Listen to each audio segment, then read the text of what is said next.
एक दुर्वा, एक दुर्वा, ये तीन स्थान पर स्पर्श करा।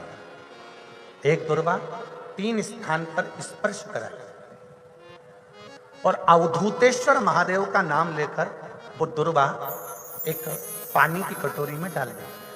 अवधूतेश्वर महादेव का नाम लेकर उस दुर्वा का दूसरे दिन विसर्जन कर दीजिए और वो कटोरी का जल किसी भी तरह से नशा करने वाले व्यक्ति को रोज रोज थोड़ा थोड़ा रखकर एक दुर्वा तीनों स्थान पर स्पर्श कराकर रखकर उसका पान कराना प्रारंभ करिए। और पुरुष अपने अंदर संकल्प ले कि आज के बाद मैं नहीं पीऊंगा, वो जल पीना प्रारंभ कर दे। धीरे धीरे मदिरा का नशा छूट जाता है। एक दुर्वा, क्या बोलते हो उधर महाराष्ट्र में? धूप की दुर्वा, दुर्वा बोलते हैं ना।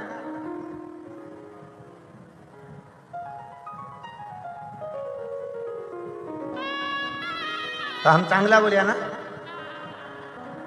हम ठीक बोले ना। तो दुर्वा, एक दुर्वा तीन स्थान, फिर समझेंगे जहां से जल बहता है वहां आप बैठे हो वहां, और इसी जल भाग के ठीक पीछे का स्थान जो देवी का स्थान, ये पूर्ण स्थान मेरी माता का है, पूर्ण स्थान। और बीच में जो स्थान है वह सुख सुंदरी का, इधर चढ़ान कार्तिक गणेश जी का स्थान निश्चित है, इधर गणेश उधर कार्तिक। एक दुर्वा, और उसमें सबसे मेन मेरे जीजाओं का संकल्प अपने भीतर से कि मैं मदिरा का त्याग, किसी दूसरे के लिए नहीं। आप मदिरा छोड़ो, किसी दूसरे के लिए नहीं, अपने खुद के लिए। मेरे बेटे को मुझे आगे बढ़ाना, मुझे मेरे बेटे को प्रबल बनाना। ऐसा कौन सा काम है जो जिंदगी में तुम नहीं कर सकते? नशा तुमने पकड़ा है तो छोड़ भी तुम ही सकते हो, दुनिया में कोई नहीं छोड़ सकता। कौन? एक गुरु से एक चेले ने पूछा कि एक छोटा सा बीज पृथ्वी में दब गया और वो छोटा सा बीज जो पृथ्वी में दबा हुआ है, जो छोटा सा बीज पृथ्वी में पड़ा हुआ है, वो अंकुरित नहीं हो। एक बीज पृथ्वी में गिर गया है, पृथ्वी कठोर हो गई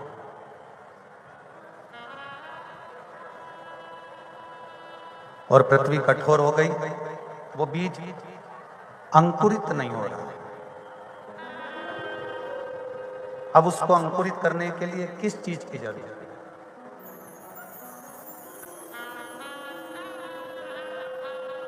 आप सब भी खेती करते हो, फसल लेते हो, पीक लेते हो, आपको भी अंदाजा होगा, आपको भी मालूम होगा कि जो बीज पृथ्वी में दब गया है, पृथ्वी अगर कड़क हो गई है, पृथ्वी अगर कड़ी हो गई है, तो उसको अंकुरित कैसे करें?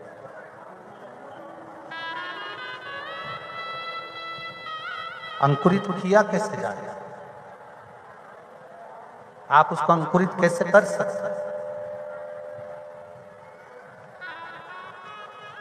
तो एक शिष्य ने गुरुजी से कहा कि बीज पृथ्वी में दब गया है, पृथ्वी बंजर हो गई है, थोड़ी सी कड़ली हो गई है, वो कड़क हो गई है और वो बीज अंकुरित हो ही नहीं रहा है, उसमें अंकुर आ ही नहीं रहा है, तो करा क्या? तब गुरु ने कहा उस बीज को पृथ्वी में पड़े रहने दो।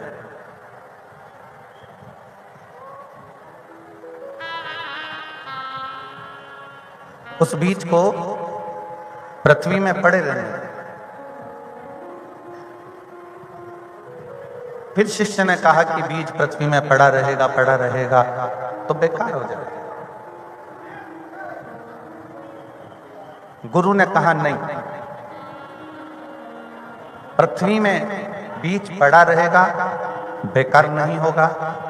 एक दिन जब जल की बूंद इस बीज पर, भूमि पर गिरेगी, ये बीज अपने आप अंकुरित होता चला जाएगा।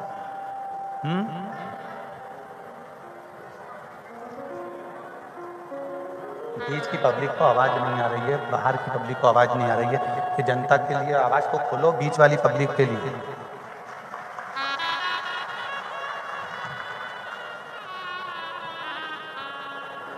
ये बीज एक दिन पानी की बूंद नीचे गिरेगी और जब पानी की बूंद गिरेगी तो ये बीज अपने आप अंकुरित हो जाएगा, अपने आप अंकुरित। इसको अंकुरित करने के लिए हमें कोई बहुत प्रयास करना नहीं पड़ेगा।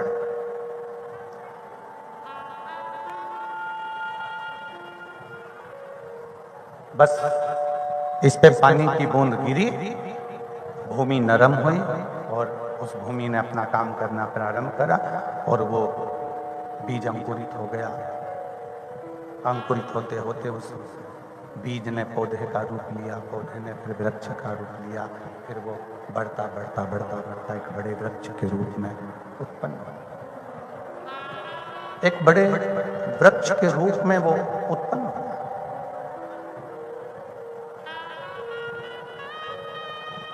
शिव कथा भी यही कर रही।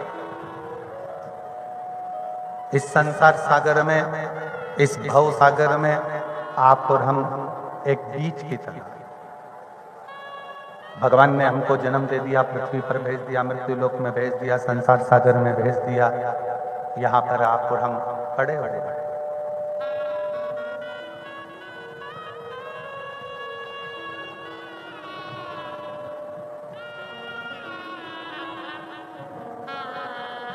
अब हमारे भी दुख कैसे कटेंगे, हमारी तकलीफें कैसे कटेंगी, हमारे कष्ट कैसे कटेंगे,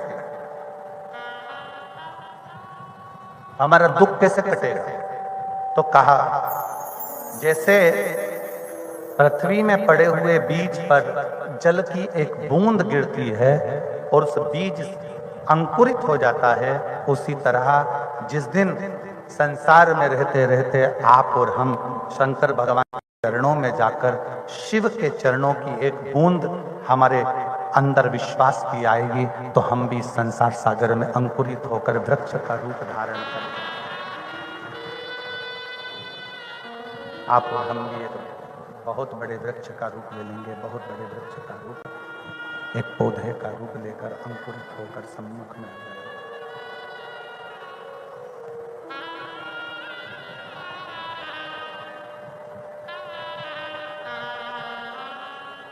कल कथा में कहा था, भगवान शंकर की कथा में वर्णन किया था कि शिव जी एक विश्वास का प्रतीक है, शंकर भगवान एक विश्वास का रूप है, शिव का भरोसे का रूप, विश्वास रूपी जल, भरोसा रूपी जल, विश्वास रूपी जल, भरोसा रूपी जल जब हमारे हृदय पर पड़ता है,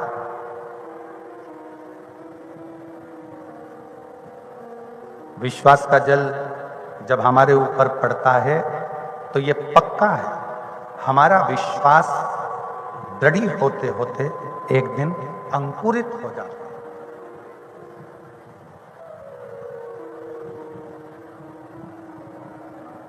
तुम्हारे दुख को, तुम्हारी तकलीफ को, तुम्हारे कष्ट को कोई दूसरा काट सकता है क्या?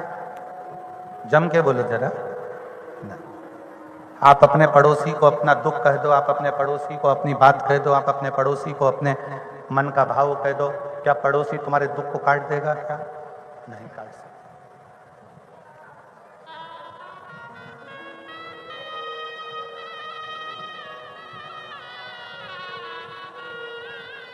पड़ोसी तुम्हारे दुख को नहीं काटेगा। कोई दुनिया में ऐसा पैदा नहीं हुआ कि तुम्हारे दुख को कोई काट, तुम्हारे दुख को तुम्हें खुद काटना। कैसे? अपने परिश्रम से, अपनी मेहनत से, अपनी लगन से, अपने कर्म से और भगवान शंकर पर एक लोटा जल चढ़ाकर उसके विश्वास से।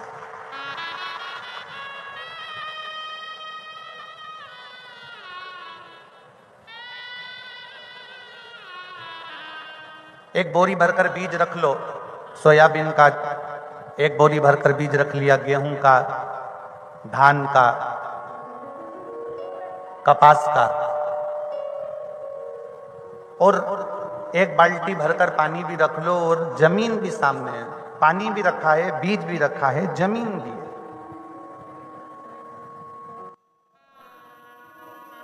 पर तुम वो बीज जमीन में डालोगे नहीं, तुम वो पानी जमीन में डालोगे नहीं, तो जरा विचार करिएगा, मन में करिएगा, क्या वो अंकुरित हो सकते हैं? क्या वो जन्म ले सकता है?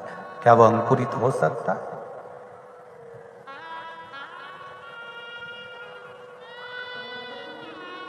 विचार करिएगा। पानी भी डालना पड़ेगा, बीज भी डालना पड़ेगा और थोड़ा सा मेहनत करना पड़ेगा। शिव महापुराण की कथा कहती है, जमीन में बीज डालकर पानी खाद समय समय पर देना पड़ता है। उसी तरह अगर हमारा दुख है, हमारी तकलीफ है, हमारा कष्ट है, हमारी बीमारी है, हमारे शरीर में अगर कुछ बहुत बहुत तकलीफें हैं, तो उसको मिटाने के लिए आपको स्वयं उस परमात्मा की भक्ति करते करते कुछ अपने मन में बल उत्पन्न करना पड़ेगा। तो ये निश्चित है कि वो दुख तुम्हारा कटे, तुम्हारी तकलीफ कटेगी।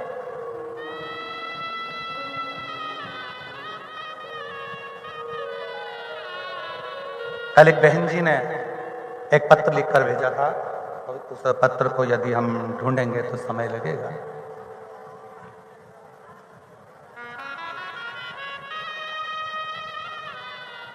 एक बहन जी ने पत्र लिखकर भेजा था। उस पत्र में उन्होंने लिखा था कि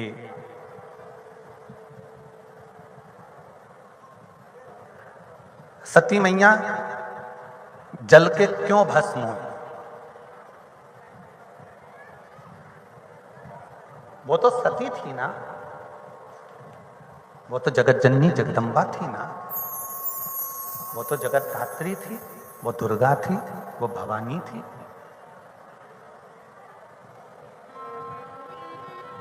उस बहन ने पत्र में लिखा कि वो जगत जननी थी, वो दुर्गा थी, वो भवानी थी, वो सती थी, फिर जलकर भस्म क्यों हो गई? उनको भस्म किसने करा? किसकी सामर्थ्यता है जो सती को भस्म कर दे? किसकी सामर्थ्यता है जो सती को जला दे? किसकी सामर्थ्यता है जो सती को भस्म कर दे, उसको अग्नि दे दे, उसको जला दे? किसकी सामर्थ्यता है? किसकी सामर्थ्यता हो सकती है?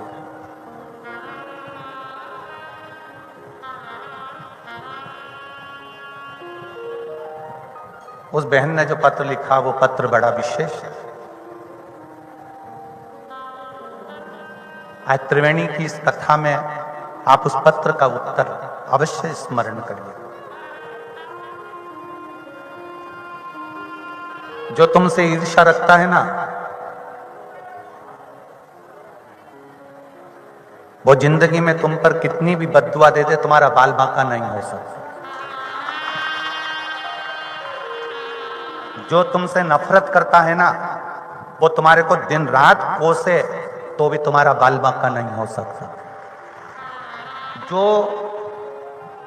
तुमसे लड़ता है, झगड़ता है और झगड़ा करने के बाद तुम्हें बद्दुआ पे बद्दुआ देता है, वो बद्दुआ भी तुम पर कुछ नहीं कर सकती।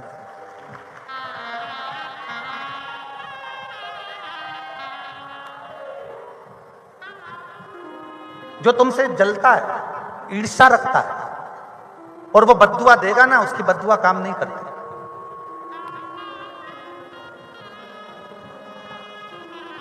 सती मैया को जलाने की सामर्थ्यता किसी की नहीं है। सती माता को भस्म करने की सामर्थ्यता किसी की नहीं है। सती माता अगर जलकर भस्म हुई हैं तो खुद के कारण हुई। अपने आप को सती माता बद्दुआ देती हैं, अपने आप को कोसती है कि मेरा विवाह हुआ और मेरे पति मुझे कुंभज ऋषि के आश्रम में कथा सुनने लेकर आ गए। मेरा विवाह हुआ और कुंभज ऋषि मुझे सती माता अपने आप में विचार कर रही हैं, अपने आप में स्मरण कर रही हैं कि मेरा विवाह हुआ और मेरे पति मुझे यहाँ कुंभज ऋषि के आश्रम में, अगस्त ऋषि के आश्रम में कथा सुनाने लेकर आए।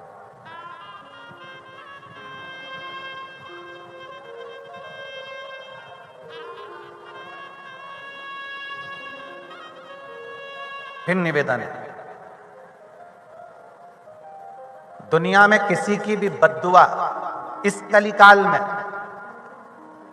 तुम्हारा बाल बांका नहीं कर सकती। केवल 2 बद्दुआ ऐसी है जो तुम्हें बर्बाद कर देती है।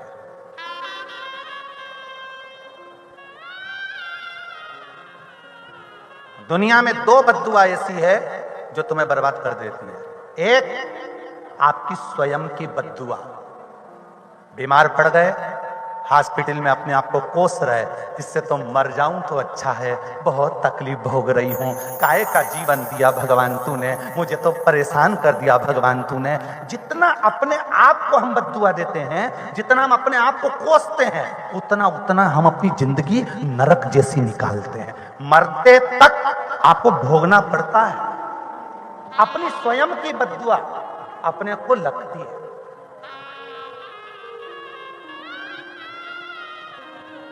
और यहां मेरे कई भाई बैठे हुए हैं, कई मेरी जीजा बैठे हैं, कई मेरी जीजियां बैठी हैं, कई बेटियां बैठी हैं, कई बेटे बैठे हैं। कोई एग्जाम में अगर आप फेल हो गए, कोई एग्जाम में आप निकल नहीं पाए, कोई परीक्षा में आप उत्तीर्ण नहीं हो पाए, कोई परीक्षा में आप रह गए, कोई परीक्षा आपकी छूट गई है, कोई बात नहीं, अपने आप को कोसिए मत, अपने आप को कोसिए मत।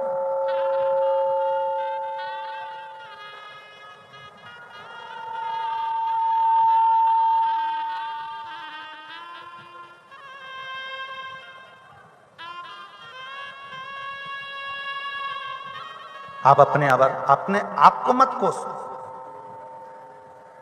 और कई मेरी जीजियां बैठी हैं, कई मेरे जीजा बैठे हैं, बेटियां बेटे बैठे हैं, ये स्मरण में रहे नहीं, अपने स्मरण में ये लेकर आओ। कई पत्नियां अपने आप को कोसती हैं, कहां फंस गई मैं तो शादी करके, मेरी तो जिंदगी नरक हो गई, मैंने तो ऐसा सोचा था, मैंने तो वैसा सोचा था। अपने आप को कोस रही है, अपने आप को बद्दुआ दे रही है। अब वो ये नहीं जानती कि इसका फल क्या होगा, वो ये नहीं पहचानती कि इसका फल क्या हो सकता है, कैसे अपने जीवन को आप नरक जैसा जी सकते हो। वो अपने आप को कैसा कैसा जीवन वो जिएगी, उसको नहीं मालूम।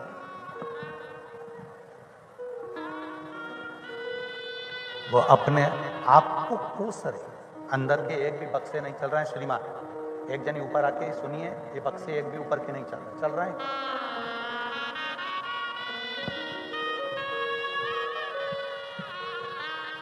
अपने आप को कोस रही, अपने आप।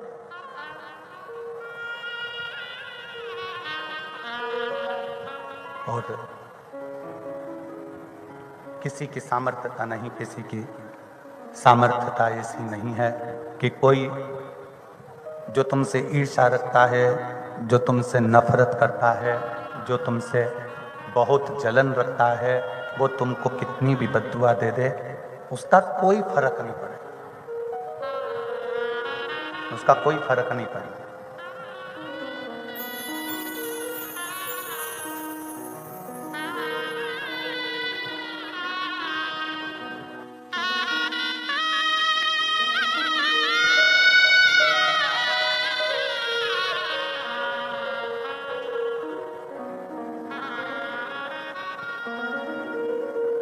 एक बालक जो कई किलोमीटर दूर से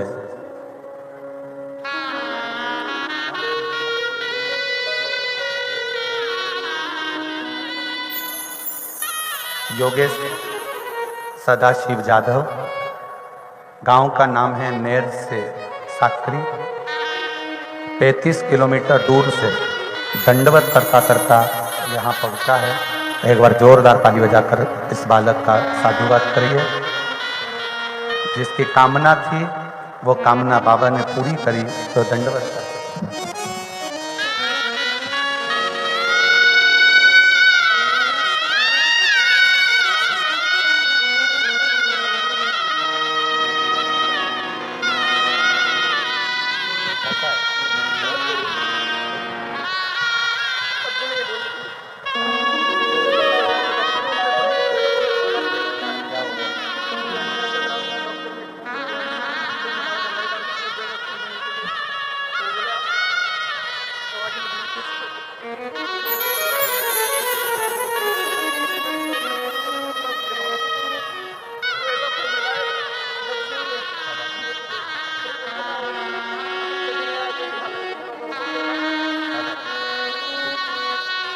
इस बच्चे को मुंबई के डॉक्टरों ने जवाब दे दिया था और माँ बाप से कह दिया था कि इसको घर ले जाओ, केवल बॉडी रह गई थी, पर बाबा ने इसको वापस जीवित करा। इसलिए 35 किलोमीटर से दंडवत करता करता यहाँ पहुँचा।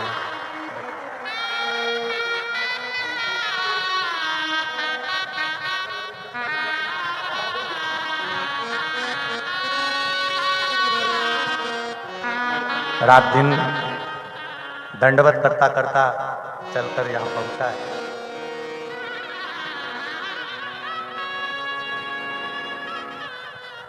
कल इसका एक वीडियो बच्चे का सामने आया था, जिस समय पर ये दंडवत करते करते बीमार भी पड़ गया था। तो आशीष हमको बताए कि गुरुजी एक बालक आ रहा है, परंतु वो बीमार पड़ गया और ऐसे सूने रास्ते में बीमार पड़ा है, वहाँ डॉक्टर की व्यवस्था नहीं है। हम आशीष को बोले बाबा पर भरोसा कर कर निकला है तो बाबा डॉक्टर बनकर भी जाएगा। फिर सूचना मिली कि आधे घंटे बाद डॉक्टर की कोई गाड़ी वहाँ से जा रही थी, उसने इस बच्चे को देखा तो रोका, उसका फर्स्ट एड किट पूरा साथ में था, इसका इलाज करा और बच्चा फिर वापस दंडवत करते रहा। शिव करते बोल बम का नारा है। किसी दूसरे की बद्दुआ आपको लगे ना लगे, पर दो बद्दुआ, एक अपनी खुद की। कोई बीमारी हो गई, कोई रोग आ गया, घर में कोई तकलीफ आ गई, कोई कष्ट आ गया, कोई एग्जाम नहीं पास हो पाए, कोई परीक्षा नहीं निकल पाए, अपने आप को कभी मत कोसो। आज सोमवार प्रदोष शिवरात्रि की कथा को दिल में बिठाना कि अब तक तो हमने अनायास में अपने आप को कोस लिया, पर आज से मैं संकल्प लेता हूं कि आज के बाद अपने आप को कभी नहीं कोसूंगी, अपने आप में प्रबलता धारण करूं।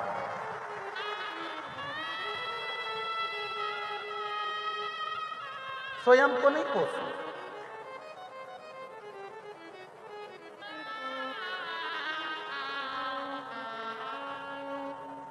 कई लोग दिन में मेरे तो भाग ही फूटे हैं, मेरे तो यही भाग्य हो गए, मेरे तो ऐसी किस्मत हो गई, मेरी तो वैसी किस्मत हो गई। अरे कितने किस्मत वाले हो, भगवान ने 2 हाथ 2 पांव 2 नेत्र 2 श्रवण जिह्वा देकर भेजी है। खुश हो, उसको देखो जिसके हाथ पैर तक नहीं है और रेंग कर चल रहा है। उसको देखो जो मुंह से बोल नहीं सकता, उसको देखो जो देख नहीं सकता, उसको देखो जो सुन नहीं सकता। अपने आप में प्रसन्नता धारण करो।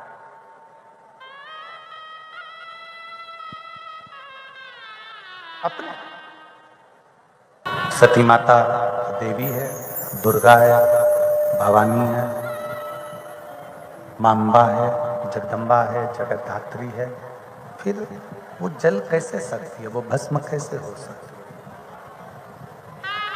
वो समाप्त कैसे हो सकती है। किसी देवता की सामर्थ्यता नहीं थी कि माता सती को जला दे या भस्म कर दे। अग्नि की भी सामर्थ्यता नहीं थी कि अग्निदेव माता सती को जला दे, भस्म कर दे। अग्नि की भी सामर्थ्यता नहीं है, देवताओं की भी सामर्थ्यता नहीं है कि वो जला दे, भस्म कर दे। किसकी सामर्थ्यता? पर सती मैया खुद को कोस रही, सती मैया खुद को विचार रही, और वही हुआ। सती माता को भस्म करने वाला कोई दूसरा नहीं था, सती माता को जलाने वाला, भस्म करने वाला कोई दूसरा नहीं था। सती माता को भस्म करने वाला उनका स्वयं का विचार, स्वयं की सोच, स्वयं की दृष्टि सती माता को भस्म। किसी की सामर्थ्यता नहीं, किसी की भी सामर्थ्यता नहीं कि कोई आपका बुरा कर दे, किसी की सामर्थ्य का नहीं। एक है आपका बुरा करने वाला आपका स्वयं की बद्दुआ, स्वयं का कोसना, और दूसरे नंबर पर है दुनिया में किसी की बद्दुआ उतनी नहीं लगती, एक खुद की, दूसरी है अपने बुजुर्ग माँ बाप की, अपने बूढ़े माता पिता। क्यों?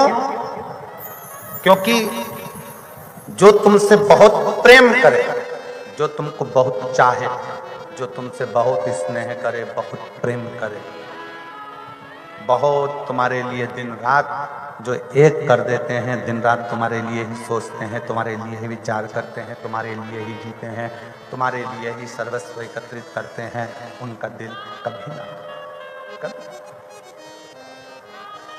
एक माता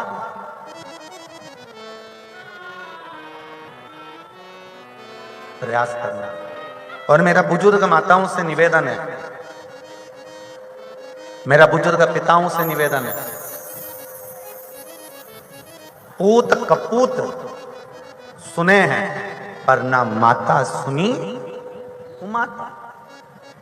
पूत कपूत हो सकता है, बेटा बेकार हो सकता है, बेटा कपूत हो सकता है, पर माता पिता कभी कुमाता नहीं सुनी कि मां कभी कुमाता हो। तुम्हारा बेटा अगर गलत काम कर रहा है, तुम्हारा बेटा कुछ गलत कर भी दिया है, तुम्हारा बेटा मान लो कुछ गलत हो भी गया है, तो भी माता पिता का एक फर्ज बनता है कि एक मौका अपनी औलाद को सुधरने के जरूर दो, और उसको एक बार गले से वापिस ले, एक बार सुधरने के लिए उसको मौका जरूर दो, एक बार उसको गले से जरूर जरूर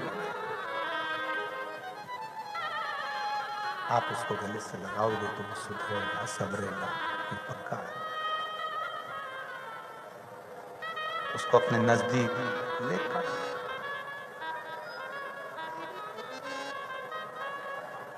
एक बहन ने कहा कि हमारी पड़ोसन हमको दिन रात गालियां देती है, ताने देती है, झगड़ा करती है, दिन भर कोसती रहती है, उसकी बद्दुआ तो हमको नहीं लगेगी। फिर निवेदन है, कंपटीशन में, ईर्ष्या में, विवाद में, जलन में अगर कोई तुमको बद्दुआ भी दे रहा है तो वो बद्दुआ तुम्हें कभी नहीं लग सकती है, कभी नहीं लगेगी। बल्कि जो तुमको बद्दुआ दे रहा है वो उल्टा त्राण भोगता है। किसी सच्चे व्यक्ति पर, किसी सत्यवान व्यक्ति पर, किसी अच्छे व्यक्ति पर कथा आती है। एक बड़ा सुंदर प्रसंग आता है। राजा, मद्र देश के राजा अश्वपति,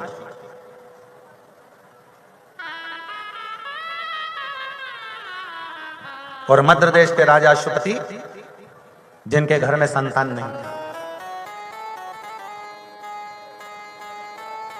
और अश्वपति केवल मां भवानी दुर्गा की आराधना करते थे, केवल देवी की आराधना। अब दुनिया के लोग ये तो जानते नहीं है कि देवी की आराधना करोगे तो भी शिव की आराधना है, और शिव की आराधना करोगे तो भी देवी की आराधना है। शंकर की आराधना करोगे तो भी राम की आराधना है, और राम की आराधना करोगे तो भी शिव की आराधना है। शंकर की आराधना करोगे तो भी कृष्ण की आराधना, और कृष्ण की आराधना करोगे तो भी शंकर की आराधना। दत्त की आराधना करोगे तो भी शिव की आराधना, और शिव की आराधना करोगे तो भी दत्त की आराधना। हरि विठ्ठल की आराधना करोगे तो भी शिव की आराधना, और शिव की आराधना करोगे तो भी हरि विठ्ठल की आराधना। विठ्ठल में शिव है और शिव में ही विठ्ठल है।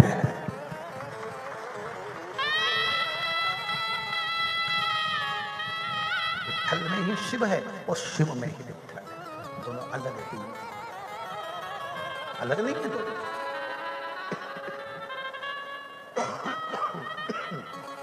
दोनों एक, दोनों में कोई भेद नहीं।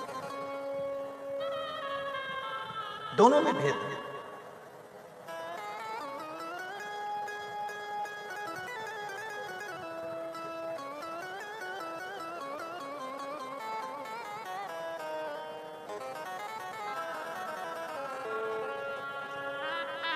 जब आप राम राम मुख से जपते हो, तुम्हारे राम राम जपने से सबसे ज्यादा प्रसन्न कौन होते हैं? राम राम जपने से सबसे ज्यादा प्रसन्न कौन होते हैं? उत्तर दो जल्दी से। कौन प्रसन्न होते हैं? तुम्हारे राम राम जपने से सबसे ज्यादा प्रसन्न होते हैं हनुमान जी। हनुमान जी कौन है? शंकर सुमन केसरी हनुमान कौन? शंकर का एक अंश अवतार। मतलब तुम्हारे राम राम जपने से हनुमान प्रसन्न हो रहे हैं, मतलब हनुमान नहीं, तुम्हारे राम राम जपने से भगवान शंकर स्वयं प्रसन्न हो रहे हैं, स्वयं शिव प्रसन्न, स्वयं शंकर प्रसन्न। और तुम्हारे शिव शिव जपने से श्री शिवाय नमस्तुभ्यं, श्री शिवाय नमस्तुभ्यं, श्री शिवाय नमस्तुभ्यं, श्री शिवाय नमस्तुभ्यं, श्री शिवाय नमस्तुभ्यं, श्री शिवाय नमस्तुभ्यं, श्री शिवाय नमस्तुभ्यं, श्री शिवाय नमस्तुभ्यं। तुम्हारे शिव नाम जपने पर सबसे ज्यादा प्रसन्न कौन होता है? कौन होता है? पंढरपुर कौन कौन गया है? हाथ उठाओ जल्दी से। जो पंढरपुर गए हाथ उठाओ। गए हो? चलो रखो। पंढरपुर में जाकर क्या चिल्लाते हो? विठ्ठल विठ्ठल, पांडुरंगा, विठ्ठला। पर कभी इस शिव महापुराण का कहना मानकर एक बार विठ्ठल के मंदिर में जब दर्शन करने जाओ, तब एक बार जमकर चिल्लाना हर हर महादेव। अभी तक विठ्ठल चिल्लाए थे, एक बार विठ्ठल बोलते बोलते साथ में हर हर महादेव चिल्लाकर देखना। विठ्ठल जैसे शंकर जी को अपने सिर पर बिठाकर अंदर लेकर आए थे, तुमको भी लेकर अंदर आएंगे निश्चित। जहां भी जगह मिले वहां बैठकर प्रार्थना करिए। कार्यकर्ताओं से भी निवेदन है, ये मौका बार बार नहीं मिलेगा। आज ऐसा संजोग माघ के महीने में मिला है, और वो भी शिव महापुराण की कथा। सारे स्नान का फल आज ही प्राप्त हो जाएगा। दिल से बाबा से प्रार्थना करिए, दिल से निवेदन करिए। सब साथ में बोलिएगा, साथ में बाबा से प्रार्थना करिए।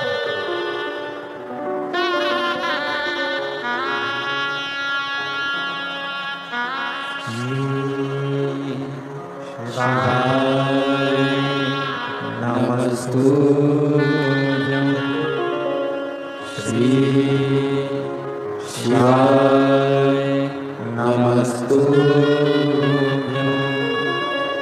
श्री शिवाय नमस्तुभ्यं, श्री शिवाय नमस्तुभ्यं, श्री शिवाय नमस्तुभ्यं।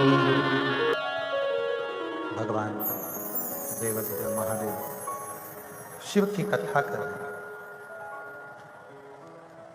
भगवान शंकर का संवाद कर रहे हैं। कभी विठ्ठल के मंदिर में, मेरे विठ्ठल नाथ के मंदिर में जाकर एक बार शिव का नाम लेकर, राम राम कहने से शिव प्रसन्न होते हैं, और शिव शिव का नाम जपने से स्वयं मेरे हरि विठ्ठल नारायण प्रसन्न। ये उनकी प्रसन्नता।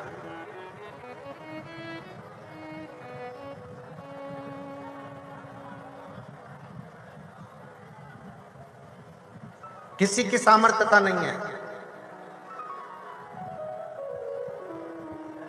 कि किसी की बद्दुआ आपको लगे, जलने वाले की, ईर्षा करने वाले की, गलत सोचने वाले की, गलत विचार करने वाले। हम जब किसी को बद्दुआ देते हैं, हम किसी को जब अपशब्द कहते हैं, तो वो बद्दुआ अगर कोई सत्य में भगवान की भक्ति करने वाला है, उसको वो स्वीकृत नहीं होता। मध्य देश में एक अश्वपति नाम के एक राजा रहते हैं।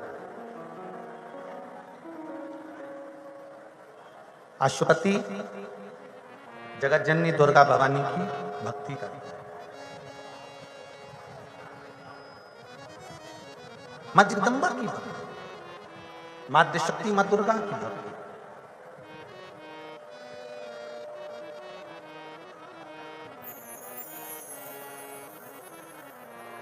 आप देवी की भक्ति कर रहे हैं तो भी शिव स्वीकार है। एक बात हमने सूरत की कथा में कही थी और सिरपुर की कथा में कही थी। सोमवार का व्रत करो, चाहे मंगलवार का व्रत करो, चाहे बुधवार का व्रत करो, चाहे गुरुवार का व्रत करो, चाहे शुक्रवार का व्रत करो, चाहे शनिवार का व्रत करो, चाहे रविवार का व्रत करो, चाहे तीज का व्रत करो, चाहे चतुर्थी का व्रत करो, चाहे पंचमी का व्रत करो, चाहे छठ का व्रत करो, चाहे सप्तमी का व्रत करो, चाहे अष्टमी का व्रत करो, चाहे एकादशी, चाहे द्वादशी, चाहे प्रदोष, चाहे तुम्हारा मन पड़े जिसका व्रत करो।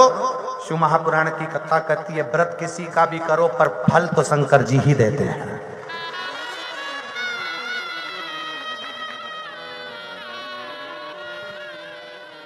व्रत किसी भी देवता का करो और फल देने का निर्णय शिव को ही करना पड़ेगा।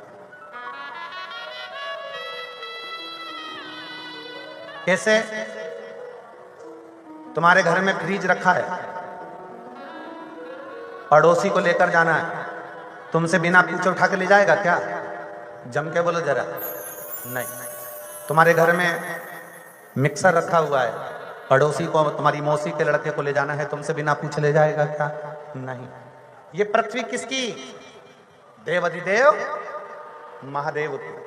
अगर किसी भी देवता का तुम व्रत करोगे, उपास करोगे, तो पहले देवता वर देंगे। शंकर जी से पूछेंगे कि कमलाबाई ने मंगलवार का व्रत करा है, भैरू सिंह ने शनिवार का व्रत करा है, इसका फल देना है।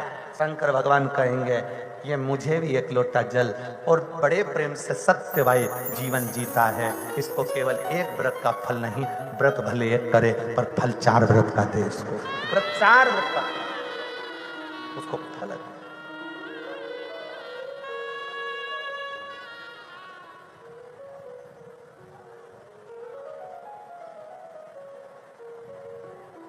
किसी को भी जब अश्वपति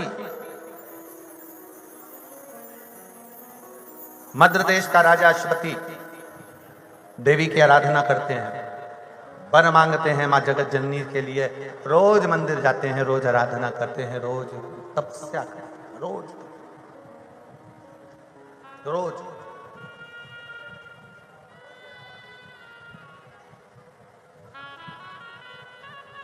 और मेरा मेरी बहनों से, मेरा मेरी जीजियों से, मेरे भाइयों से, मेरी बेटियों से निवेदन है, एक निवेदन करना चाहूंगा मेरी बेटियों से, मेरी जीजियों से, मेरी माताओं से। जब भी शंकर के मंदिर में अर्चना करने जाओ, लोटा भर के जल चढ़ाने जाओ, अगर तुम्हारे नगर में, तुम्हारे मोहल्ले में, तुम्हारे क्षेत्र में कहीं शंकर का मंदिर है और तुम अगर एक लोटा जल चढ़ाने के लिए जाती हो, तो मेरी माताओं के लिए यह विशेष है, मेरी जीजियों के लिए विशेष है, मेरी बेटियों के लिए विशेष है कि 3 स्थान शंकर के शिवलिंग में, 3 स्थान ऐसे हैं जहां का स्पर्श कर लेना चाहिए और अपने मन की कामना बाबा से कह देना चाहिए। तो कहते हैं वो नारी को जिंदगी में कभी दुख नहीं झेलना पड़ता है।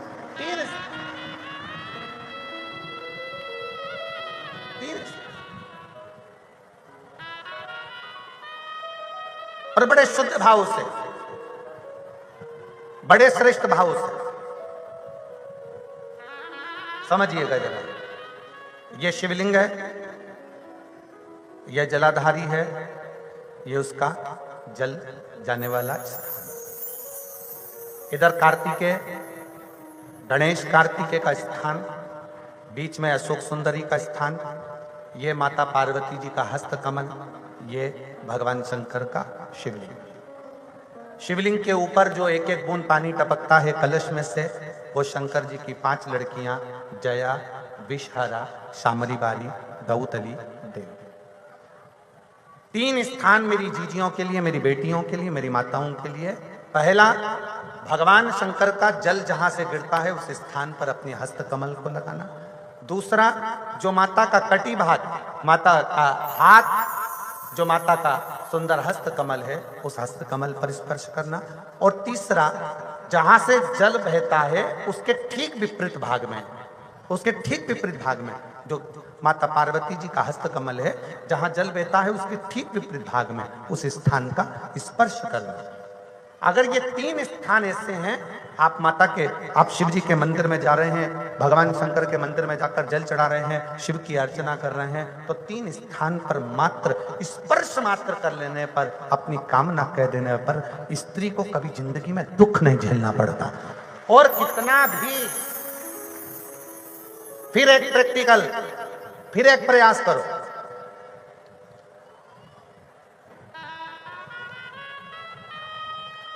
पहले तो मेरे जितने जीजा बैठे हैं, जितने मेरे पुरुष बैठे हैं, जितने मेरे जीजाउन बैठे हैं, उनसे निवेदन है, अपने आप में दृढ़ बनाओ कि मैं, हाँ, हम संकल्प नहीं दिलाएंगे, संकल्प दिलाने से कुछ नहीं होता, फालतू की बात है। हम दिला भी देंगे, तुम वापिस पहुंच गए तो ऐसा फालतू का माथा पच्ची हम करते रहे। आप अपने मन से दृढ़ बनाओ कि मैं अपने बच्चों के लिए, अपनी पत्नी, अपने बेटों और अपने माँ बाप की इज्जत के लिए और अपने घर के बेटों को, मुझे डॉक्टर बनाना है, इंजीनियर बनाना है, मुझे मेरे बेटे को कलेक्टर बनाना है। अपने बच्चों की जिंदगी बनाने के लिए आज से मैं मदिरा नहीं पीऊंगा, मैं दारू नहीं पीऊंगा, मैं नशा नहीं करूंगा। अपने घर के बच्चों को, अपने घर के, एक संकल्प अपने भीतर आप स्वयं लीजिए। हम नहीं दिलाएंगे, हम ये फालतू काम, क्योंकि हमें मालूम है हम संकल्प दिला देंगे, तुम नहीं छोड़े तो बद्दुआ हमें लगे, क्या मतलब फालतू। तुम सोचो ना, घर किसका? तुम्हारा। बच्चे किसके? तुम्हारे। पत्नी किसकी? तुम्हारी। माता पिता किसके? तुम्हारे। तो सोचना किसको? तुमको। हम क्या सोचेंगे? तुम स्वयं सोचो, तुम स्वयं विचार करो। और इस समय मेरी जीजियों का साथ चाहिए, इसमें मेरी जीजियों का साथ चाहिए। हम तो बाबा के भरोसे चलते हैं, हम तो बाबा के भरोसे चलते हैं। एक अश्वपति राजा ने मां जगत जननी से वर मांगा।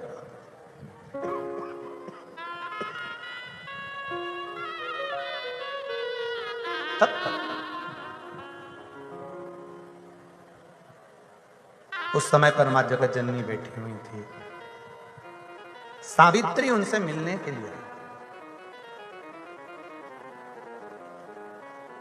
सावित्री, मेरा एक निवेदन सभी शिव भक्तों से है, अगर स्वीकार करें तो अच्छी बात है।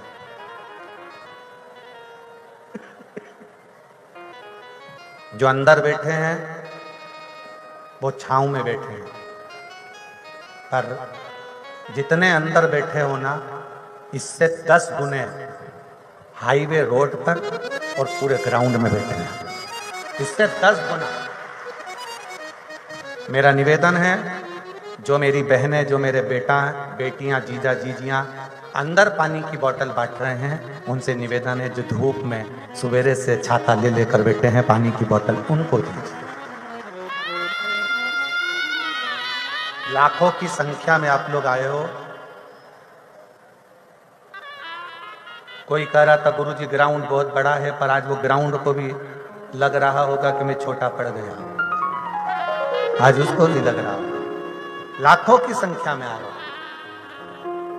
हाईवे रोड पर भी आप लोग बैठे हुए हो, इतनी भीड़, इतना संख्या में पहुंचे हो। मेरा निवेदन है, और जिन जिन मेरी बहनों के पास में चादर हो, जो पीछे की ओर बैठे हो, अपनी चादरों से अपनी छांव कर कर आप लोग अवश्य बैठे, क्योंकि भीड़ बहुत ज्यादा है और धूप भी बहुत।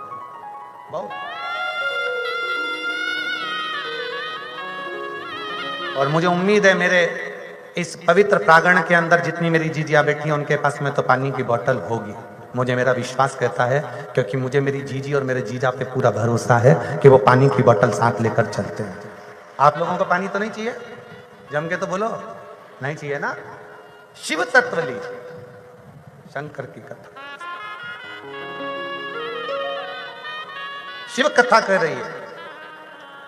भगवान शंकर का संवाद कर रहा है। अश्वपति ने मां जगत जननी दुर्गा भवानी से मांगना चाहा, तब किया, साधना करी, मेरे घर औलाद नहीं है, मेरे घर संतान नहीं। मां अंबा जगदम्बा ने सावित्री को भेज दिया। मां भवानी दुर्गा ने सावित्री को भेजा, जाओ सावित्री, आज तुम जाओ और जाओ पता करो कि राजा अश्वपति को क्या चाहिए। क्या? जब कोई कामना कर कर आप भगवान शंकर की आराधना करते हो,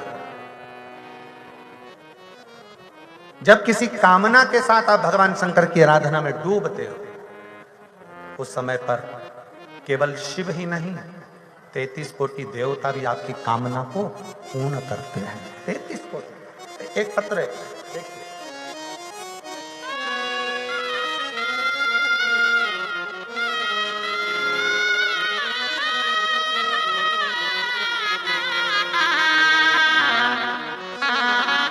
मेरा नाम सरलाबाई साहेब राव सिरसाट, गुरुजी मैं महाराष्ट्र से हूँ।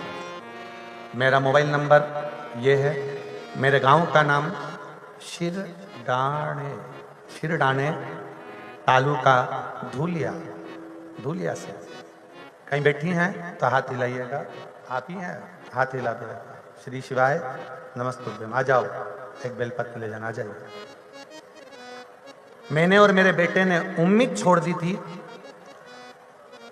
कि मेरे बेटे का जॉब लगेगा, सरकारी जॉब लग पाए, ये मेरे को उम्मीद नहीं थी। पर मेरी मौसी ने बताया कि पशुपतिनाथ का व्रत करो। बड़ी श्रद्धा से पशुपति व्रत किया, फिर भी कोई फर्क नहीं था। गुरुजी, मन में आया कि इससे तो कोई फर्क पड़ा नहीं, क्या करूं? फिर मेरी मौसी ने कहा, अगर एक बार में पशुपति व्रत से तेरा फल न मिले फिर कर। मैंने पशुपति व्रत वापिस करा। अब की बार मेरे बेटे से भी व्रत करवाया और बाबा के ऊपर 1 लोटा जल चढ़ाना और बाबा की भक्ति करना। मैं बाबा को धन्यवाद देने के लिए आई हूं। कभी नहीं सोचा था कि हमारे बेटे की सरकारी नौकरी लग जाएगी। बाबा की कृपा से 11/3/2024 को वन रक्षक के रूप में मेरे बेटे की ज्वाइनिंग हो गई, जिसका मैं फोटो लगा रहे। ये शिव है। एक पत्र और। मेरा नाम शारदा पंकज भामरे है। मैं निजामपुर गांव की रहने वाली हूं। मेरा मोबाइल नंबर ये है। कहीं बैठी हो, शारदा पंकज भामरे, निजामपुर गांव की रहने वाली हूं। कहीं बैठी हो तो हाथ हिला सकती हैं, और अगर आई हो तो एक बेलपत्र लेने के लिए आ सकती हैं। मेरी बेटी का सिलेक्शन मेरा पैरामिलिट्री फोर्स भारत तिब्बत सीमा पुलिस बल पर ITBP में हुआ। अब मेरी बेटी ट्रेनिंग भी पूरा हो चुका है। अब उसकी पोस्टिंग देवभूमि उत्तराखंड में है। गुरुदेव, मैं बताना चाहती हूँ, मेरी बेटी 2020 से महाराष्ट्र पुलिस के लिए पढ़ाई कर रही थी, पर उसका हो नहीं पा रहा था। 22 फरवरी 2023 को महाराष्ट्र पुलिस ग्राउंड एग्जाम दिया तो भी ठीक नहीं हुआ। बेटी ने हिम्मत हारी। तब हमने कहा कि 1 लोटा जल सारी समस्या का हल, और बाबा की कृपा से फिर पुनः तैयार करी और बाबा की कृपा से आज मेरी बेटी ने सिलेक्शन हो गया और आज मेरी बेटी उत्तराखंड में पोस्टिंग कर रही है और मेरी बेटी वहीं पर ट्रेनिंग ले रही है। मैं सीमा पुलिस आईटीबीपी में मेरी बेटी का हो गया, जिसका मैं फोटो यहां लगा रही हूं। शिव तत्व, भगवान शंकर औघड़ी की कृपा ऐसी ही होती है। एक पत्र बड़ा सुंदर है।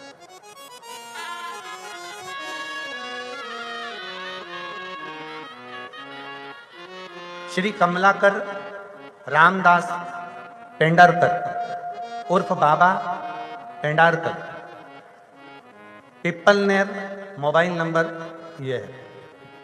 पत्नी का नाम सुसंगीता कमलाकर पेंडारकर। कहीं बैठे हो तो हाथ हिला सकते हैं, अगर कहीं बैठे हो तो हाथ हिला सकते हैं, और अगर बैठे हो तो मोबाइल नंबर आपका जो लिखा है, बैठे हो तो एक बेलपत्ती लेने के लिए आ सकते हैं। पेट की जांच की, डॉक्टरों का कहा कि पेट में चर्बी की गांठ है, लेकिन जब अस्पताल में भर्ती करने के बाद डॉक्टर ने जांचें प्रारंभ करी तो मालूम पड़ा कि गांठ कैंसर की है। जो गांठ हुई वो कैंसर की है। तब से पूरे परिवार सोच में पड़ गया था, चिंतित हो गए। लेकिन मेरी धर्मपत्नी ने भगवान पशुपतिनाथ का व्रत करना आरंभ किया। उसने कह दिया कि पशुपतिनाथ का व्रत करती हूं, मुझे विश्वास है मेरा शंकर मेरा कैंसर ठीक करेगा। धर्मपत्नी ने पशुपतिनाथ का व्रत करना प्रारंभ करा। भगवान शंकर के मंदिर जाकर रुद्राक्ष, तीर्थ और बिलपत्र को लेकर वही प्रसाद के रूप में पेशेंट को देना शुरू किया। आश्चर्य की बात, भगवान शिव जी की कृपा ऐसी हुई कि कैंसर की अगली रिपोर्ट नील आ गई। कैंसर की अगली रिपोर्ट नील आ गई। इस आपाधापी के क्षण में मेरी बेटी मयूरी और नासिक में रहने वाले मेरे प्रिय समधी जी, उन्हीं ने मुझे पशुपति व्रत और भगवान शंकर की भक्ति के बारे में बताया। तब से मैं शिव भक्ति से जुड़ी हूं, यहां पर प्रणाम करने आई हूं। यह शिव तत्व है। अगर कहीं बैठे हो तो आए, एक बेलपत्र लेकर अवश्य।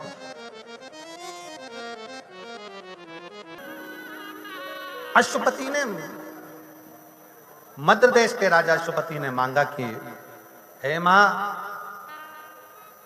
मेरे घर में बच्चा नहीं, संतान नहीं। आज आई है सावित्री मां।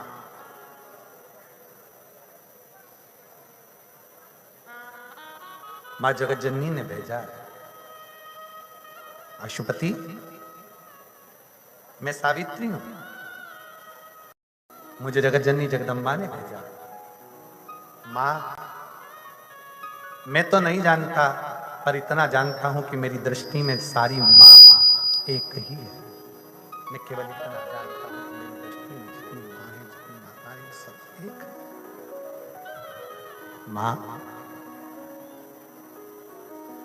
मुझे संतान चाहिए, पुत्र चाहिए। सावित्री माता ने कहा कि राजा अशुपति, तुम्हारे घर में पुत्र का सुख नहीं है, मैं तुम्हें बेटा नहीं दे सकता, मैं तुम्हें बेटा नहीं दे सकता, तुम्हारे घर में पुत्र का सुख है। मां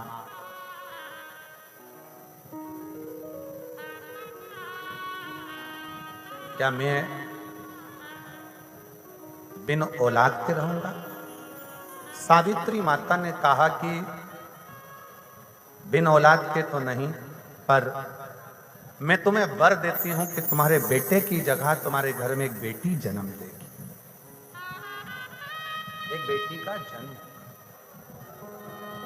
और मेरी जीजियों, मेरे जीजाओं, मेरी बेटियों, मेरी माताओं, मेरे भाई, अपने अंदर एक बात उतार कर रखना, अपने भीतर ये बात को उतार लेना, बेटा भाग्य से होता है और बेटी सौभाग्य से होती है। भाग्य को 100 गुना कर लीजिए तो समझना कि तुम्हारे घर में बेटी ने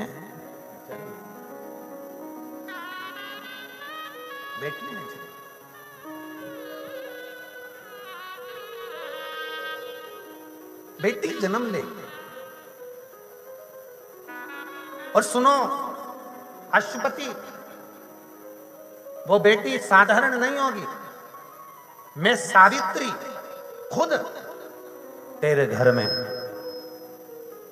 एक बेटी के अंश के रूप में जन्म लूं।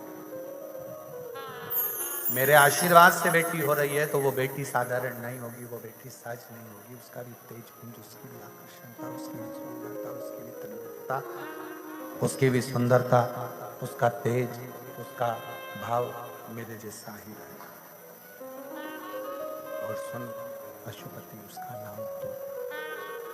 उसका नाम तो मेरे ही नाम पर सावित्री है, मेरे ही नाम।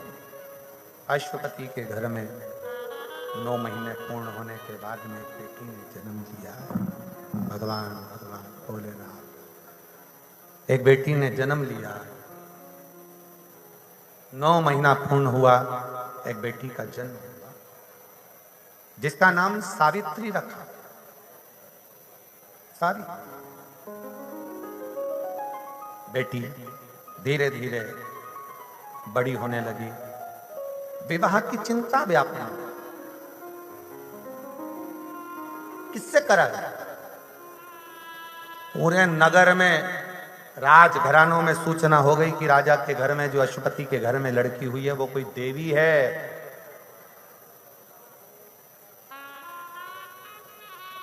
विवाह के लिए कोई प्रस्ताव नहीं आया। राजा अपनी लड़की को लेकर वन में चला गया कि कोई अच्छा वर मिले, उसके साथ बेटी का विवाह कर दो, कोई अच्छा वर। ढूंढते ढूंढते जंगल में बेटी से कह दिया कि अब तू जा, तुझे जो श्रेष्ठ वर लगता हो, अपने धर्म के अनुकूल वो वर ढूंढ। बेटी गई। थोड़ी देर बाद अश्वपति बैठे ही थे कि सामने से देवर्षि नारद का आगमन हुआ। देवर्षि नारद का आगमन हुआ। नारद जी बात कर रहे थे, इतनी देर में सावित्री का आगमन हुआ। अश्वपति, नारद जी बोले, ये लड़की कौन है, ये कन्या कौन है? कहा, ये मेरी बेटी सावित्री है। अच्छा, बड़ी सुंदर है, बड़ा तेज है, इसका विवाह क्यों नहीं करते? अरे महाराज, विवाह के लिए तो हम आए हैं। मैंने मेरी बेटी से कहा था कोई उत्तम वर देख ले। आज मेरी बेटी उत्तम वर देख कर आई, उसके चेहरे की रौनक बता रही है। सावित्री देवर्षि नारद को प्रणाम करती हैं। नारद जी, मैं आपको प्रणाम करती हूँ। क्या तुमने वर ढूंढ लिया? हाँ, मैंने वर ढूंढ लिया। ध्रुमसेन राजा, जो जंगलों का राजा है, वन में रहने वाला एक राजा, जिसके राज्य को दुनिया के लोगों ने छुड़ा लिया, आक्रमण कर कर वो वन में रहता है। उसके नेत्रों को भी किसी ने छुड़ा लिया। उसका एक बेटा है जिसका नाम सत्यवान है। सत्यवान, जैसे सुना सत्यवान का नाम, जैसे ही सत्यवान का नाम सुना, देव ऋषि नारद करताल बजाकर बोले, श्रीमन नारायण श्रीमन नारायण। अरे अश्वपति, तुम्हारी बेटी को समझाओ, वो लड़का ठीक नहीं है। आज ही के दिन, 1 वर्ष पूर्ण होने पर आज ही के दिन वो मर जाए। आज ही के दिन मरेगा, उसका तो 1 वर्ष है। और लड़की को समझाओ कि दूसरा वर देख ले। सावित्री कहती है, नहीं पिताजी, मैंने तो उसको पति मान लिया है। अब तो मैं विवाह करूंगी तो उसी से करूंगी, अन्यथा किसी से नहीं करूंगी। मैंने उसको अपना मान लिया। अब मैं विवाह दूसरे से क्या करूं? मैं तो करूंगी तो उसी से। मुझे दूसरे से विवाह नहीं करना, मुझे दूसरे से विवाह नहीं करना। खूब समझाया। देवर्षि नारद ने कहा, तुम्हारी बेटी के भाग फूट गए हैं अश्वपति।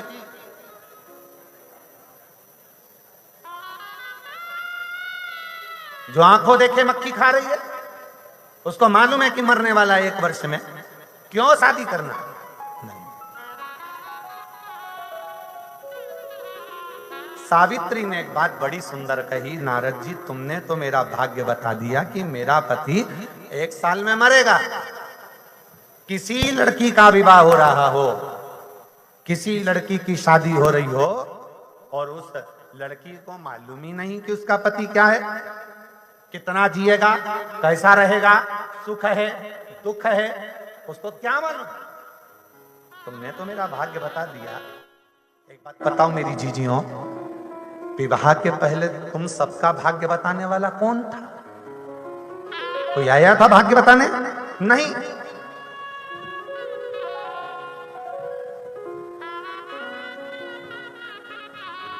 नारद जी तुमने मेरा भाग्य बता दिया, पर मेरे संसार की इतनी स्त्रियां हैं, इतनी नारियां हैं, इतनी बेटियां हैं, इनका भाग्य कौन बताएगा?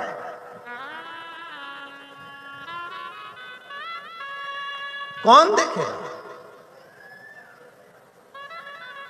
अश्वपति नारद जी के हाथ जोड़ लिए। नारद जी भी सोचे कि ये तुम मुझसे प्रश्न कर रही है। और बड़ा भयंकर प्रश्न देवऋषि नारद के सामने खड़ा हो गया, बड़ा भयंकर प्रश्न। वट सावित्री का व्रत करने वाली स्त्रियां, नारियां, माताएं, कन्याएं, ये जान लें कि आपने सत्यवान और सावित्री की कथा तो बहुत सुनी होगी, बहुत स्मरण किया होगा, पर सावित्री ने जो नारद जी से ये शब्द कहा कि मेरा भविष्य तो आपने बता दिया, मेरा भाग्य तो बता दिया कि मेरा पति 1 साल बाद मरेगा। संसार में ऐसी कई लड़कियां हैं, संसार में कई ऐसी स्त्रियां हैं, संसार में कई नारियां ऐसी हैं जिनका भाग्य बताने वाला कोई भी नहीं। कौन बताएगा क्या होगा उसका? नारद जी के मस्तिष्क में वो बात बैठ गई कि आखिर ये प्रश्न बड़ा भारी, प्रश्न बड़ा।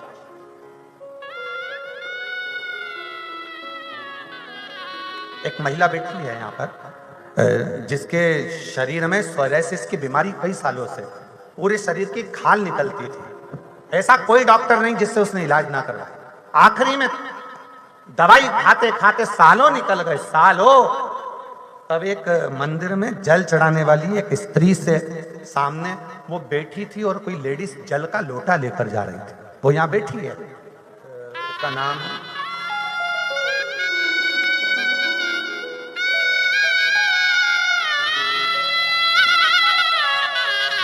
बीमारी 30 साल से थी उसको। श्रद्धा प्रकाश गांगुर्डे, मुकाम पोस्ट पीपलनेर, तहसील साकरी, धुलिया की रहवासी हूं। मेरा मोबाइल नंबर जो है, मैं 1 लोटे जल का वर्णन करना चाहती हूं। मेरी बुआ निर्मला दौलत गारगुढ़े 30 सालों से सोरायसिस की बीमारी से ग्रसित है। प्राइवेट हॉस्पिटल, सरकारी हॉस्पिटल, आयुर्वेदिक हॉस्पिटल, ऐसी कौन सी जांच है जो ना कराई उसने, पर उसका शरीर ठीक नहीं। कहीं बैठी हो तो हाथ हिला सकती हैं आप ही हैं। श्री शिवाय नमस्तुभ्यम। आ जाओ, एक बेलपत्र ले जाना। आखिरी में एक महिला को जल चढ़ाते हुए देखा और उससे पूछा कि तुम कहां जाती हो? तो कहा शंकर जी को 1 लोटा जल चढ़ाने। किसने कहा? सियोर वाला महाराज। तुम कथा सुनती हो? नहीं। कहा कथा सुनना चालू करो आसन लगाकर। टीवी पर कथा आती है, उसे सुनो। टीवी पर कथा सुनना चालू करा, मंदिर जाना चालू करा। फिर मैं सीहोर गई, वहां से रुद्राक्ष लाई। बाबा हम तो नहीं जानते थे कि रुद्राक्ष का फल क्या होता है, पर सीहोर से रुद्राक्ष लाई, उसको जल में गलाती, शिव जी को चढ़ाती, उस जल को लाकर पूरे शरीर पर लगा लेती और पानी पी लेती। मैंने भी आपकी कथा सुनी कि पंडाल में बैठकर जो मांगा जाता है वो मिलता है। मैंने मालेगांव की कथा में पहुंच गई। मालेगांव की कथा जो दादा भाऊ ने कराई थी, उस कथा में बैठ गई, वहां की मिट्टी को अपने शरीर पर लगा लेती। फिर मैं धूलिया पहुंच गई, धूलिया की मिट्टी अपने शरीर पर लगा लेती। सिरपुर गई, वहां की मिट्टी अपने शरीर पर लगा लेती। और बाबा की कृपा से आज साकरी में बैठी हूं, पूरे शरीर का रोग समाप्त हो गया। मैं बाबा को प्रणाम करने की, मेरे शरीर का पूर्ण रोग समाप्त हो गया, मैं बाबा को प्रणाम करने आई हूं। शिव तत्व किसको कहते हैं? शिव पे भरोसा किसको कहते हैं? विश्वास किसको कहते हैं? जरा विचार करिएगा, 30 साल से जो बीमारी बनी हुई हो, 30 साल से जो शरीर में चर्म रोग बना हो, सोरायसिस की बीमारी बनी हो, वो क्या समाप्त तो होना सरल है, सहज है? किसी सोरायसिस के डॉक्टर से आप बात करेंगे तो वो कहेगा कि ये बीमारी तो मरते दम तक, आखिरी तक रहती है, छूटती नहीं है। पर जिसका विश्वास भरोसा अगर पक्का है तो शंकर देते जरूर हैं, ये निश्चित है। देते जरूर।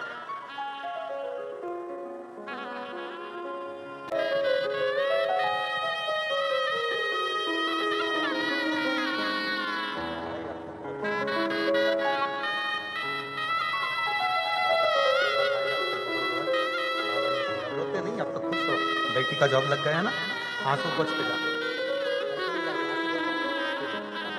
अच्छे से जाओ। बाबा ने बेटी का जॉब लगा दिया, इससे बढ़कर होता है। शिव कृपा, शिव कृपा।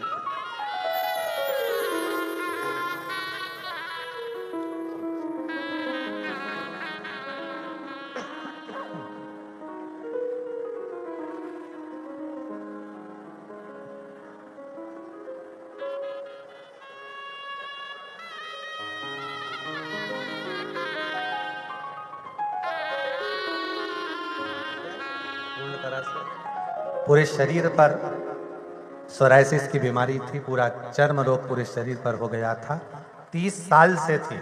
अब पूरा शरीर ठीक हो गया। बाबा का एक बार जोरदार ताली बजाकर साधुवाद। बहुत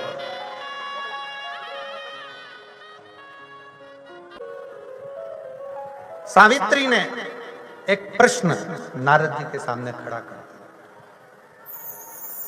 सावित्री, और मेरी जीजियों सावधान होकर सुनिएगा जरा, इस प्रश्न का उत्तर बड़ा विचित्र। सत्यवान और सावित्री की कथा तो आपने बहुत सुनी होगी, पर इस प्रश्न पर सावित्री का संवाद जोड़ा हुआ। इस प्रश्न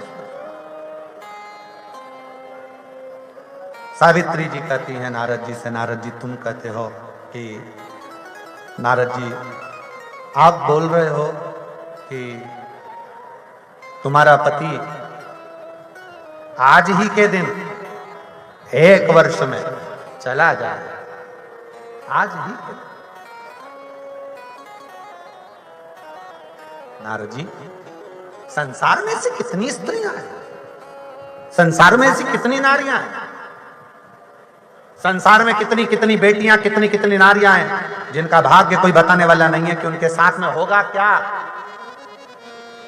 क्या होगा।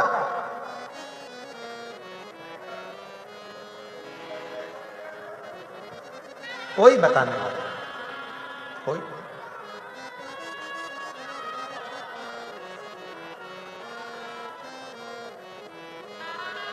नारद जी के मन में ये बात अड़ग गई। देव ऋषि नारद के हृदय में ये बात चुभ गई। नारद जी चल दिए। अश्वपति ने बेटी सावित्री का विवाह सत्यवान के साथ कर दिया।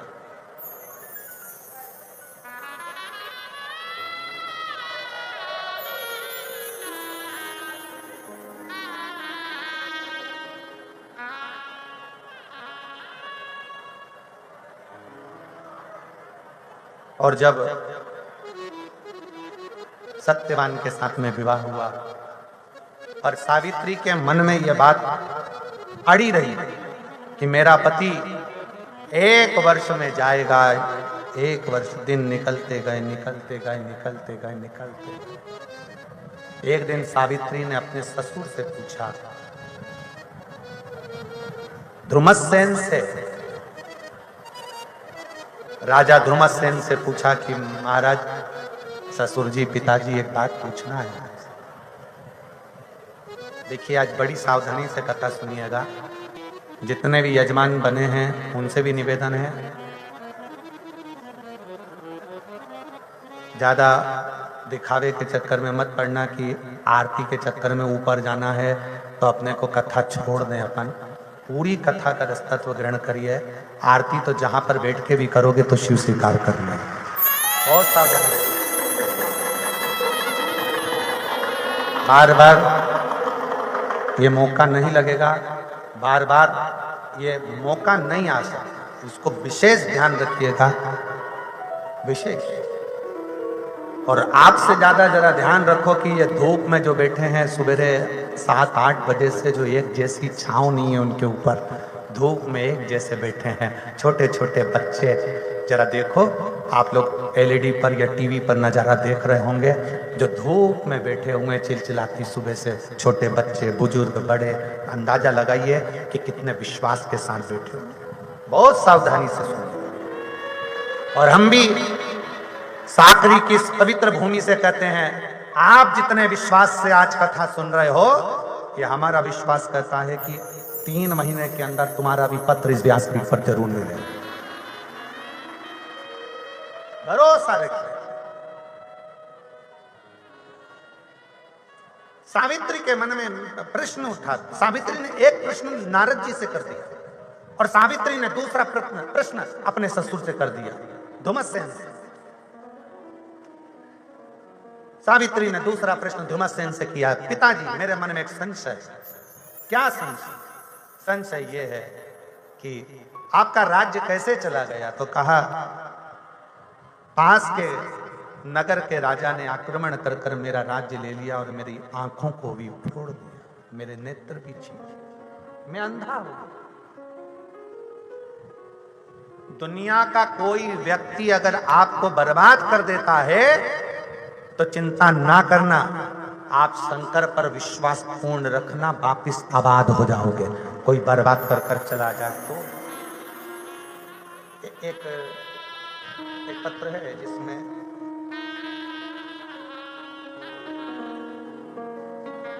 एक बहन धूलिया से पैदल आई है। एक बहन धूलिया से पैदल आई है, गायत्री देवेंद्र सालवे। मैं धूलिया में रहती हूँ, मेरा मोबाइल नंबर ये है। कहीं बैठी हो गायत्री देवेंद्र सालवे जो धूलिया से पैदल आई है। गायत्री देवेंद्र सालवे धूलिया से जो पैदल आई है, हाथ हिलाइए। आप ही हैं? ऐसा हाथ हिला दो। मेरा नाम गायत्री देवेंद्र सालवे, मैं धूलिया से पैदल आई। 1 साल पहले, कुछ साल पहले परिस्थितियों ने ऐसा घेर लिया कि मेरे पति का सारा काम बंद हो गया, कर्जे में डूब गए। इतना कर्जा हो गया कि अपना क्षेत्र भी छोड़कर जाने के लिए आतुर हो गए। तब किसी के कहने पर पहली बार शिव महापुराण की कथा सुनना प्रारंभ करी। पंडाल में बैठकर बाबा से विनती करी और विनय करा, आ जाओ बहन, एक बेलपत्र ले जाना, आ जाओ। जिस दिन पूरा कर्जा चूक जाएगा, वापिस मेरा मकान, मेरा घर, मेरी दुकान वापिस अच्छे से हो जाएगी। मैं पैदल चलकर कथा के पंडाल तक पहुंचूंगी। आज मैं बाबा को प्रणाम करने आई हूं। बाबा 1 साल भी नहीं होने दिया और 1 साल के अंदर मेरा पत्र इस व्यासपीठ पर पहुंचा दिया और बाबा ने मुझे कर्जे से मुक्त कर मुझे वापिस व्यापार और व्यवसाय से लगा दिया। शिव तत्व है। आप किसके आश्रित होकर आए? आप सीहोर वाले महाराज की कथा सुनने के लिए नहीं आए हो दीदियों। एक बहन बैठी है, 16 साल तक औलाद नहीं हुई जिसको।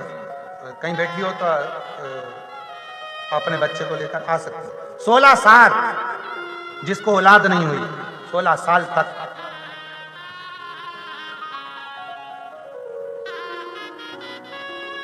मेरा नाम शीतल प्रकाश चौधरी है, गांव नवापुर, जिला नंदुरबार, महाराष्ट्र से आई हूं। 16 साल मेरी शादी को हो गए थे। 8 से 10 हॉस्पिटल घूम लिए, लेकिन संतान का सुख नहीं हुआ। डॉक्टर के कहने पर 7 बार IVF करवाया गया, टेस्ट बेबी भी करवाया, IVF भी करवाया, 7 बार करवाया, फिर भी संतान का सुख नहीं आया। तब आखिरी में हारने पर मेरी माँ और छोटी बहन दोनों के कहे अनुसार तब मैंने पशुपति व्रत करा, सफेद आंकड़े की जड़ का प्रयोग करा और बाबा की कृपा से, बाबा ने ऐसी कृपा करी, 1 वर्ष भी पूर्ण नहीं होने दिया और बाबा की कृपा से मेरे गर्भ से एक बेटे ने 16 साल के बाद जन्म लिया। मैं बाबा को प्रणाम कर रहा हूं। 16 वर्ष के बाद आप किसके आश्रित हैं? आप सीहोर वाले महाराज को सुनने के लिए नहीं आए हो, सीहोर वाले महाराज की कथा सुनने के लिए नहीं आए हो। आप शंकर जी की कथा, शंकर जी के मुख से शंकर बनकर सुनने के लिए आए हो। कथा बाचने वाला भी शिव है, कथा करवाने वाला भी शिव है और कथा सुनने वाला भी। यहां सीहोर वाले महाराज का नाम नहीं लेना था, सीहोर वाला कुछ भी नहीं। पंडित प्रदीप मिश्रा से कोई मतलब नहीं तुमको, तुम्हें शंकर से मतलब।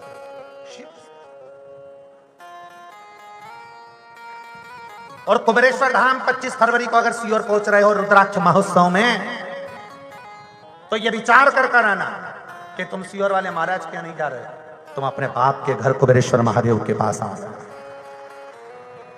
और विदाई देगा कौन? अगर हम कुबेर भंडारी के दरवाजे पर जाएंगे, कुबेरेश्वर बाबा की भूमि पर रुद्राक्ष महोत्सव में पहुंचेंगे, 7 दिन सेवा करेंगे, कथा सुनेंगे, मां हमारी विदाई कौन देगा? सीओर वाले महाराज की सामर्थ्य तो नहीं कि विदाई में कुछ दे दे। विदाई में तो मेरा काल अधिपति स्वयं शिव देता है, मेरा महाकाल दाता क्या देगा, कैसे देगा, कब देगा, वो उस पर निर्भर है।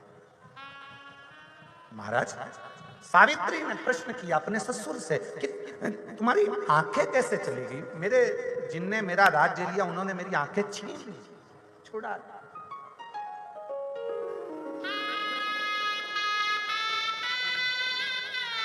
महाराज ठीक है, पर एक बात पूछना चाहती हूं, एक बात पूछना चाहती हूं। कहा सावित्री ने अपने ससुर से,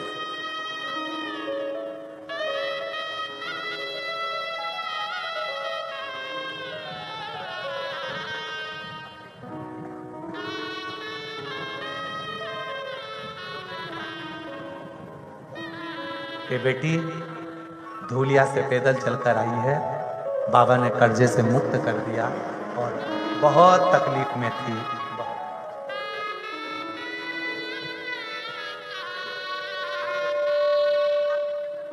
बाबा मेरे भरोसे नहीं, बाबा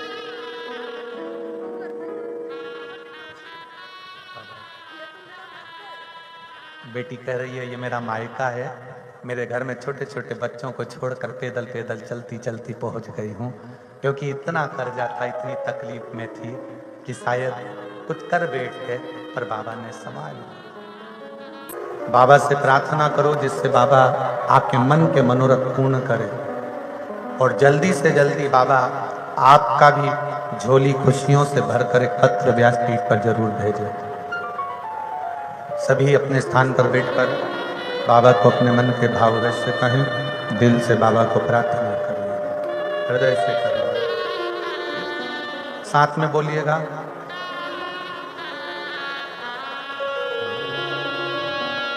श्री शिवाय नमस्तुभ्यं, श्री शिवाय नमस्तुभ्यं, श्री शिवाय नमस्तुभ्यं, श्री शिवाय नमस्तुभ्यं, श्री शिवाय नमस्तुभ्यं।